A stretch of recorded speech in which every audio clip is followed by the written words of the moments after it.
Over 3 days back in August of 1969, some 500,000 people flocked to the rain-soaked fields of Woodstock. A music and arts festival, it drew the likes of Jimi Hendrix, Bob Dylan, Joe Cocker, Janis Joplin and The Who.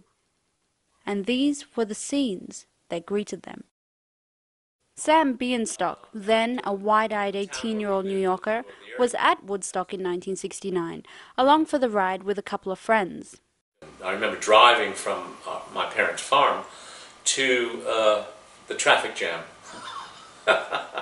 And we just sat in the car smoking marijuana, for 4 or 5 hours until we finally just left the car, parked by the side of the road, and walked with thousands upon thousands of people to the field.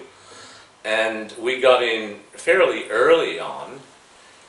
There was a sense, just looking behind us, we kept looking behind us and seeing waves of humanity. And we had a sense that something special was going to happen. What started off as a music festival became folklore. Young festival goers back then would never have imagined that their 3 days of total debauchery, sex, drugs and rock and roll would earn a coveted place in 1960s history. Tali Yudovich is director of Blender Gallery in Sydney, who are commemorating Woodstock's milestone this month with an exhibition of original photos and memorabilia.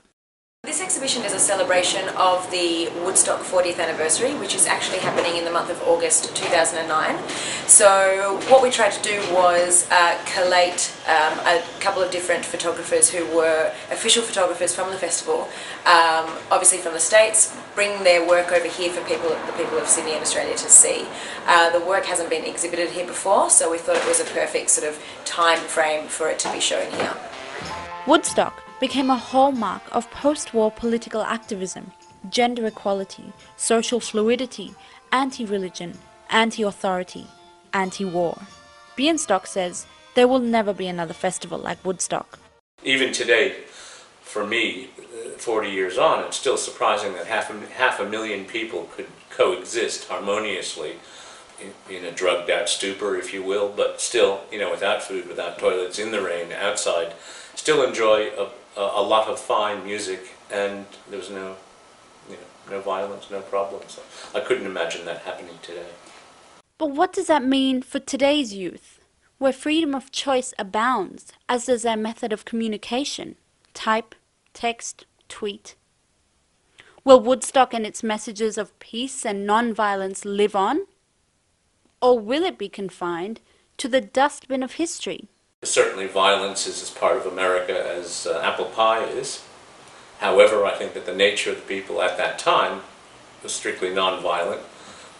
I think that society has probably moved on. And in terms of relevance to young people today, again, I think it's an aspirational ideal for young people, that to rid the world of violence. And I'd like to think that it is possible. It remains to be seen.